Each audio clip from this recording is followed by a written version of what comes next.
جب کرسمس ہوتا ہے تو کئی مسلمان جا کے کرسچن لوگ سے کہتے ہیں میری کرسمس.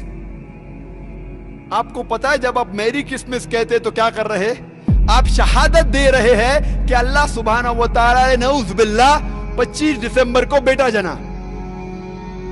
اور کہتے ہیں کہ رحمان بیٹا رکھتا ہے، وہ پاک ہے، اس کے نہ بیٹا ہے نہ بیٹی، بلکہ جن کو یہ لوگ اس کے بیٹے بیٹیاں سمجھتے ہیں وہ اس کے عزت والے بنتے ہیں. وہی آسمانوں اور زمین کا پیدا کرنے والا ہے، اس کی اولاد کہاں سے ہو جبکہ اس کی بیوی ہی نہیں؟ اور اس نے ہر چیز کو پیدا کیا ہے اور وہ ہر چیز سے باخبر ہے.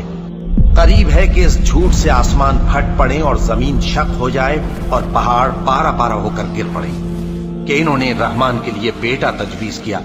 اور رحمان کو شایع نہیں کہ کسی کو بیٹا بنائے. ہر شخص جو آسمانوں اور زمین میں ہے رحمان کے روبرو بطور بندہ ہی آئے گا.